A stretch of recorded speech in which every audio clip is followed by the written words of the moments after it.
Welcome to Stories Junction. Let's begin today's story. The moment your world tilts often comes disguised as a mundane evening. For me, it was a Wednesday after dinner, the air heavy with the scent of roasted chicken. I was wiping down the table while Emma rinsed dishes in our cozy Seattle apartment. Her hands moved rhythmically under the faucet, but her voice cut through the quiet like a sudden chord. "I'm thinking of taking a solo trip," she said, as if suggesting we grab coffee. "A few weeks, maybe South America." I paused, cloth in hand, and set down my water glass. "By yourself?" "Well, no. Tara and Lila are coming too. But this is for me, Nate. I need it." She didn't meet my eyes, just kept scrubbing a skillet, her movements too deliberate. Tara and Lila, both unattached, both reeling from recent heartbreaks, both chasing some version of finding themselves they'd heard on their latest self-help audiobook. I could already picture the vibe: late nights, exotic cocktails, and hashtags about empowerment. "What's in South America that you can't find here?" I asked, leaning against the counter. Emma dried her hands on a towel, her shoulders tense. "I've never done anything truly on my own. I went from my mom's house to college to us. I need space to figure out who I am." We'd been married 5 years, had just settled into this apartment with a view of the Sound. Things weren't flawless, but they were steady. Or so I'd thought. Space from what? I pressed. "From me? From this life we built." "It's not about you," she said quickly, finally looking at me. "It's not about escaping or partying. I just need to breathe, to think clearly before we dive into bigger things like kids or being tied down forever." I crossed my arms. "So you're running off with Tara, who's practically auditioning for a dating show, and Lila, who's still crying over her ex. And I'm supposed to believe this is about self-discovery." "That's not fair," she snapped. "You're making it sound like I'm sneaking around." "I'm telling you because I want to be honest." "Honest?" I raised an eyebrow. "You've already decided, haven't you? This isn't a discussion. It's a heads up." She sighed, tossing the towel onto the counter. "I knew you'd take it like this. That's why I almost booked the tickets without saying anything." Her words landed like a quiet betrayal. This wasn't a conversation. It was her courtesy before doing exactly what she wanted. She left 10 days later. I didn't argue, didn't beg her to stay, but that night, as I lay in our too-big bed, I made a choice of my own, one she wouldn't see coming. The morning of her departure, I drove her to Seattle-Tacoma Airport, not out of warmth, but because I refused to let her paint me as the petty one. Emma was dressed like she was headed to a gallery opening. Cream blazer, wide-brimmed hat, a sleek carry-on that screamed boutique. "You okay?" she asked as we pulled into the drop-off lane. "Fine," I said, turning off the car. "Got your passport?" She nodded, then hesitated. "You're awfully quiet." I looked at her, steady. "You're jetting off with two women who treat commitment like a suggestion. You really want to know why I'm not chatty?" Her jaw tightened. "This is exactly why I need this trip. You twist everything into some big conspiracy." "Not everything," I said. "But trips like this, they have a way of opening doors you shouldn't be near." She rolled her eyes, stepping out. I grabbed her bag from the trunk. She leaned in for a quick kiss, her lips brushing my cheek like we were acquaintances. "I'll text when I land," she said. "Don't bother," I replied, my voice even. Her smile wavered. "What's that supposed to mean?" "It means go do what you've already decided to do, Emma. Go chase whatever you think you're missing. Just don't pretend it's for us." She didn't answer, just grabbed her bag and walked toward the terminal. I watched her disappear into the crowd, then drove away without a backward glance. That afternoon, I sat at our dining table with my laptop, the apartment too still. I wasn't about to spiral or play the scorned husband, but I wasn't going to be naive either. I logged into our joint accounts, not to sabotage, but to protect myself. I redirected my paycheck to a new account, canceled a weekend getaway we'd planned for autumn, and rerouted the refund to my card. I updated the billing on our utilities, subscriptions, everything tied to both our names. Small moves, but they mattered. We weren't divorcing. Not yet, but I was done acting like a man whose wife still saw him as her partner. By day 5, Emma's first post appeared. A photo of her holding a mate gourd in Buenos Aires, cobblestone streets behind her, caption, "Lost in Argentina, finding my spark." Buenos Aires wasn't on the itinerary she'd mentioned. Then came posts from Santiago, then Lima, then Cusco. She and her friends were clearly winging it, hopping cities like backpackers with no responsibilities. The photos were polished, colorful markets, misty mountains, Emma in flowy skirts and aviators, laughing with Tara or posing thoughtfully by ruins. But one post stopped me cold. A group shot, Emma, Tara, Lila, and 3 men I didn't know. One had his arms slung around Emma's waist, casual but too close. No tags, no context, just the caption, "Kindred spirits, new paths." I stared at it, my jaw tight, then opened a folder on my desktop labeled Notes and saved the image. Call it instinct, call it caution. I wasn't taking chances anymore. I didn't comment, didn't like her posts, didn't reach out. She texted me once that week. "Hey, hope you're good. Just got a Machu Picchu. It's unreal." I didn't respond. The next day, Tara posted a video from a rooftop bar in Quito. Emma was swaying to music, a drink in hand, barefoot. The guy from the photo was there, leaning in to whisper something. She didn't step back. I watched the clip twice, saved it to my folder, and closed my laptop. What was she chasing out there? And what would be left of us when she came back? I didn't know, but I was already preparing for the answer. 3 weeks after Emma left, the apartment felt like a museum of our past. Her coffee mug still sat on the shelf, her scarf draped over a chair, but the space was mine now, hollow and quiet. I'd stopped checking her posts obsessively, but I couldn't avoid them entirely. Mutual friends liked her photos, and their notifications popped up like uninvited guests. Each image was a reminder. Emma was out there, rewriting her story, while I was here, rewriting mine. Her latest post came from Bogota, a rooftop shot, her hair catching the sunset, a glass of aguardiente in hand. The caption read, "Chasing horizons, finding my fire." The guy from the earlier photo, the one with the too casual arm around her, was in the background again, laughing with Lila. No explanation, no tags. I saved it to my folder, the one now holding a growing collection of screenshots and clips. I wasn't building a case, not exactly, just evidence that I wasn't imagining the shift. She texted me twice more during her trip. The first, "Hey, just checking in. Colombia is wild. You'd love the street art here." The second, a few days later, "Nate, you okay? Haven't heard from you." I left both on read. What was there to say? She was living her spark-finding adventure, and I was back in Seattle, untangling the life she'd put on pause.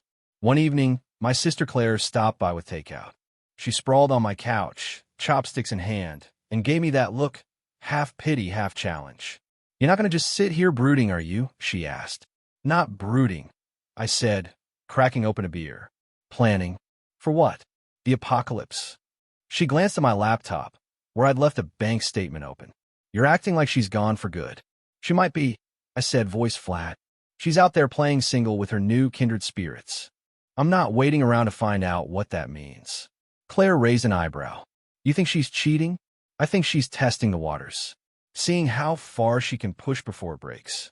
I showed her the Bogota photo. The guy's grin too close to Emma's glow. Claire squinted, then shrugged. "Looks like a group thing. Doesn't mean she's crossing lines. Doesn't mean she's not." I shot back. "She didn't even tell me she was going to Colombia. That wasn't the plan." Claire sighed. "So what's your move? You gonna confront her?" "Not yet." I leaned back. "She wants space? She's got it. But I'm not playing the fool." After Claire left, I opened my laptop again. I wasn't just separating accounts anymore. I'd started looking into the lease, seeing what it would take to break it or buy Emma out. I called a realtor friend just to explore options for selling the apartment. I wasn't ready to pull the trigger, but I wanted the pieces in place. If Emma came back expecting everything to snap back to normal, she'd find a different reality waiting. By week 4, Emma's post had taken on a rhythm. Medellin, Cartagena, then a surprise detour to Rio. The photos were vibrant. Samba clubs, jungle hikes, Emma in a sundress with a caipirinha, Tara and Lila always nearby, and that same guy popping up more than I liked. One video, posted by Lila, showed Emma dancing on a beach at night, fairy lights strung above, her laugh carrying over the music. The guy was there, spinning her once, his hand lingering on her hip. The caption, Nights we'll never forget. I saved it, my jaw tight, and closed the app. I didn't text her, didn't call. But I wasn't idle. I started boxing up small things, her books, her trinkets, the stuff she wouldn't miss right away. Not to be cruel, but to make the inevitable easier. I moved them to a storage unit I rented under my name. I told myself it was practical, just in case, but deep down, I knew I was drawing a line. If she wanted to chase fire in South America, she could, but I wasn't holding her place here forever. One night, I went out with a few coworkers to a bar in Capitol Hill. The music was loud, the crowd alive, and for the first time in weeks, I felt lighter. A woman named Sarah, a friend of a colleague, struck up a conversation. She was sharp, with a dry wit and no ring on her finger. We talked about music, Seattle's rain, anything but Emma. She didn't ask about my life, and I didn't volunteer it. When she left, she slipped me her number on a napkin. "In case you need a coffee, buddy," she said with a smile. I didn't call her. Not yet. But I kept the napkin, tucked it into my wallet like a reminder that I had options too. Emma's trip stretched past the original few weeks. She texted again, this time from Sao Paulo. "Hey, we're staying a bit longer. Brazil is amazing. Can we talk when I'm back?" I stared at the message, the casual way she assumed I'd be waiting. I typed a reply, "Do what you need to do," then deleted it. Silence was better. It said more. Her posts kept coming, each one a little bolder. A group shot in Salvador, the guy's arm around her shoulders now. A solo shot of her on a cliffside, wind in her hair, captioned, "Learning to fly." I saved them all, not out of obsession, but clarity. This wasn't my Emma anymore, the one who'd laughed with me over late-night pizza or planned our future on a balcony overlooking the Sound. This was someone new, someone who'd chosen a path I wasn't on. I started sleeping better, the kind of sleep that comes when you stop fighting what's coming. I wasn't angry anymore, just resolved. Emma would come back eventually, but the life she'd left wasn't waiting for her. I made sure of that. The only question was how she'd react when she saw the new boundaries I'd drawn, and whether she'd try to cross them. What had she done out there, really? And what would she find when she walked through that door? I didn't know yet, but I was ready to find out. 5 weeks after Emma left, she walked back into our Seattle apartment like she'd only been gone for a weekend. The front door swung open, her suitcase thudding against the hardwood, and she let out a dramatic sigh. "God, it's good to be home," she said, stretching her arms. You would not believe the chaos at the Sao Paulo airport. I was leaning against the kitchen island, a cup of black coffee in hand, watching her. The apartment was tidier than she'd left it. Her knickknacks gone, shelves rearranged, her absence carved into every corner. She glanced around, her smile faltering. "You redecorated?" "Had time," I said, my voice steady. She laughed, but was thin, nervous. "Okay, minimalist vibe. I like it." She crossed the room, leaned in to kiss me. I tilted my head just enough that her lips grazed my jaw instead. Her eyes flickered with uncertainty. "You mad?" "Not mad," I said, setting my mug down. "You're back. That's what counts, right?" She studied me, then forced a grin. "You're being weird. Look, I know how it might have looked out there, but it was just a trip. We were just living, you know." I nodded toward my phone on the counter, where I'd left her latest post open. A beach in Rio. Her with that guy again, his hand on her shoulder, captioned, "Moments that stay forever." Made some new friends, I see. She followed my gaze, her expression tightening. "You were stalking my posts?" "Saw what I needed to," I said. "Hard to miss." Emma sighed, dropping onto a stool. "Nate, come on. It's just photos. Group stuff. You know how it is. People end up in pictures. It doesn't mean anything." "You weren't wearing your ring," I said, my voice low but sharp. She froze, then looked at her left hand, where the thin gold band was back in place. "It was safer," she said quickly. "We were traveling, moving fast. I didn't want to lose it or draw attention." I didn't respond, just let the silence sit. She shifted, then stood, rummaging through her suitcase. "I got you something," she said, pulling out a small woven bracelet, bright with Andean patterns. "From a market in Cusco. You said you like stuff like this, right? For hiking." I took it, set it on the counter without a word. Then I reached into a drawer and slid an envelope toward her. She frowned, opening it slowly. Inside was a bank notice, Our accounts officially separated. Below that, a lease amendment I drafted, showing I'd started the process to take over the apartment solo. At the bottom, a business card for a storage unit where I'd moved her things. Her eyes widened, her breath catching. "Nate, what is this?" "You wanted space," I said, calm but unyielding. "I made sure you'd have it." Her voice rose, sharp with disbelief. "You're kicking me out? Over one trip?" "Not one trip," I said, stepping closer. "One choice. A choice you made without me." She sank back onto the stool, the envelope trembling in her hands. "It wasn't supposed to be like this. I just needed time, Nate. Time to figure myself out." "Time to do what?" I asked, my tone even. "Dance with strangers in Rio? Pretend you're untethered? What did you think I'd be doing while you were out there finding your fire?" Her eyes glistened, but her jaw set. "You're blowing this out of proportion. I didn't cheat. I didn't do anything to hurt us. Did you come close?" I asked, locking eyes with her. She didn't answer, just looked away, her silence louder than any confession. I nodded slowly. "You didn't just take a trip, Emma. You stepped out of this marriage the moment you decided I wasn't part of your plans." Her voice cracked.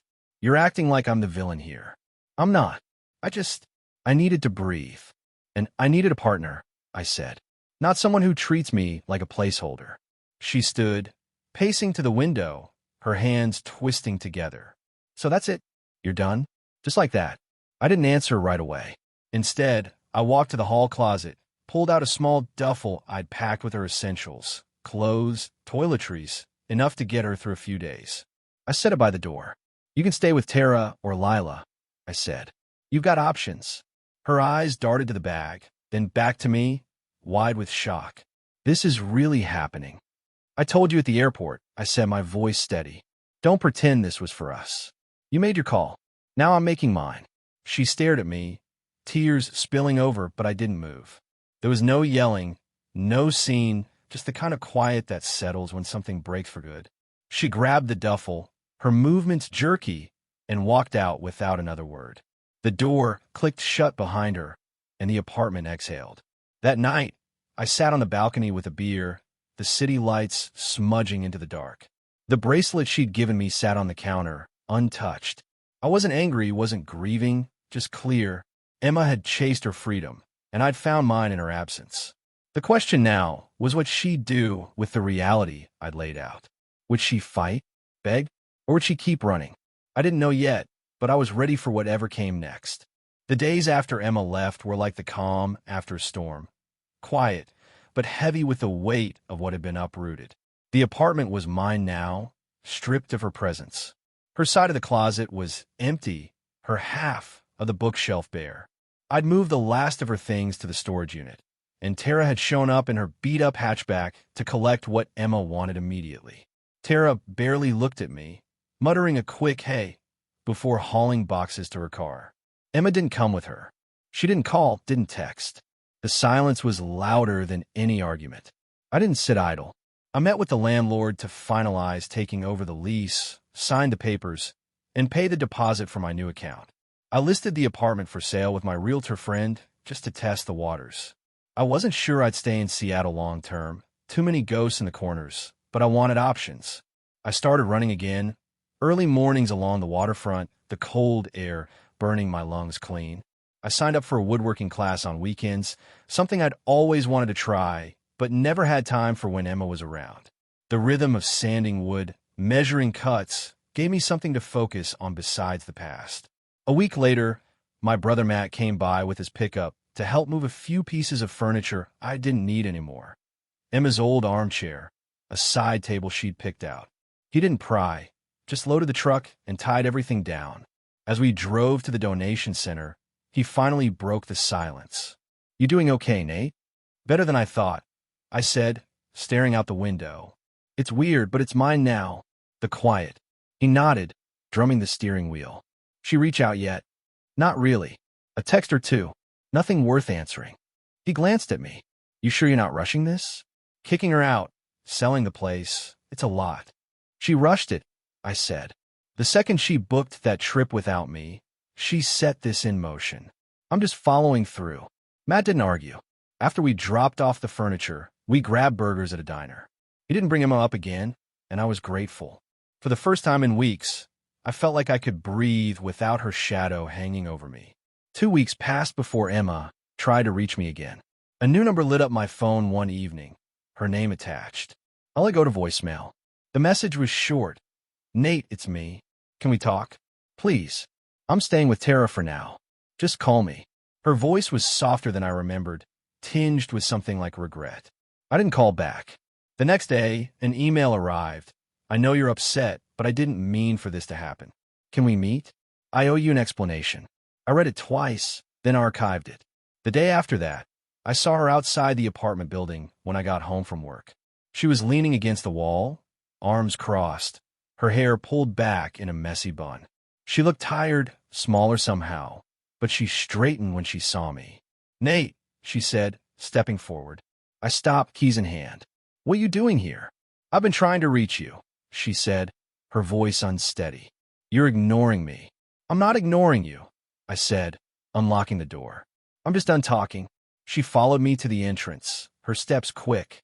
"I messed up, okay? I know that. But you didn't even give me a chance to explain." I turned to face her. "Explain what?" "How you spent 5 weeks acting like you were single. How you made choices that didn't include me." "I saw the posts, Emma. I saw the guy. I'm not stupid." Her face flushed. "It wasn't like that. He was just there, a friend of Lila's. Nothing happened." "Nothing."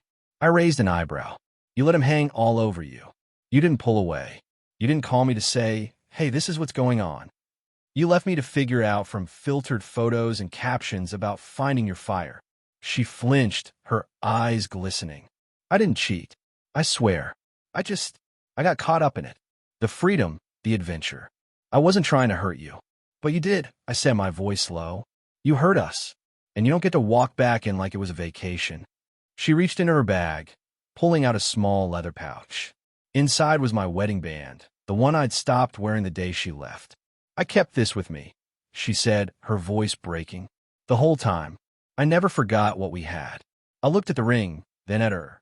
That ring traveled farther than our marriage ever did. Her breath hitched, tears spilling over.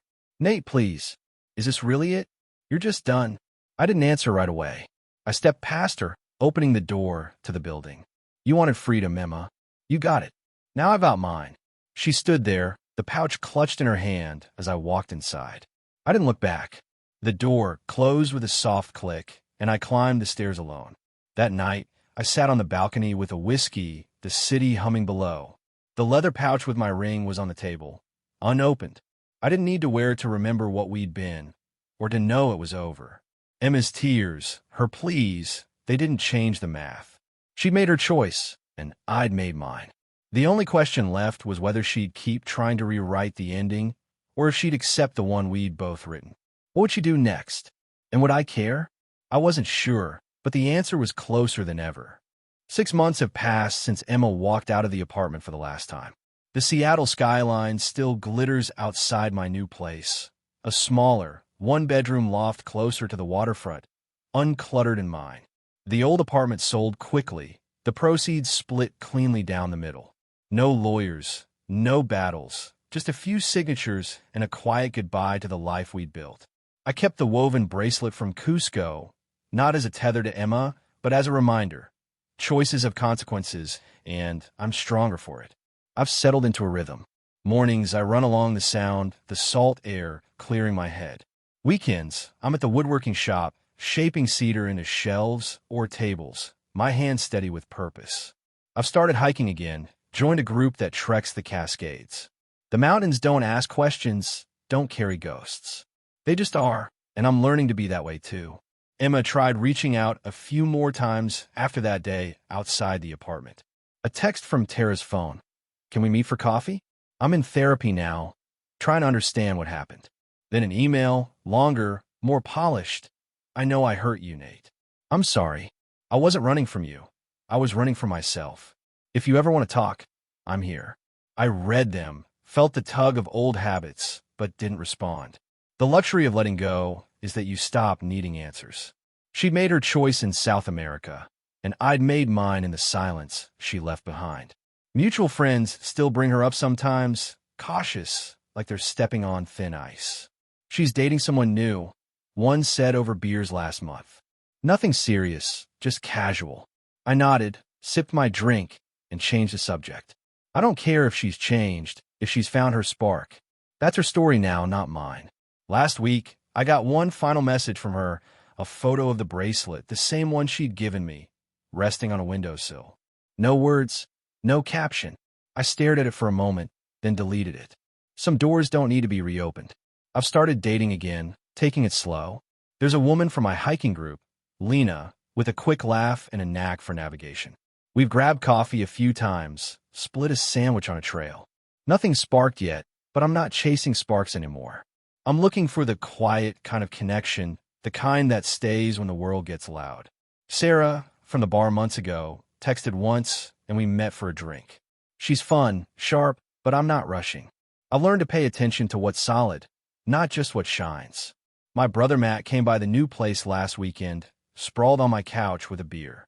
"You look good," he said like he was surprised. "Not just surviving, thriving." I laughed. Thriving's a stretch, but I'm okay. Better than okay. He raised his bottle. To new starts. I clinked mine against his. To knowing what's worth keeping. The other night, I sat on my balcony with a whiskey, the city alive below. The leather pouch with my wedding band is still in a drawer, unopened. I don't need to hold it to know what it meant, or to know I don't need it anymore. Emma's trip, her choices, they broke something, but they also set me free. I didn't have to cross continents to find myself. I did it right here, in the quiet moments, the small decisions, the life I'm building now. Love, the real kind, isn't about grand gestures or second chances. It's about showing up when it's hard, when temptation whispers, when the world says you're missing out. Emma chased her freedom in South America, and I found mine in the space she left behind. That's the closure I needed. Not her apologies, not her tears, but the truth I carved out for myself. What comes next? I don't know, and I don't need to. The path is mine now, and I'm walking it one steady step at a time.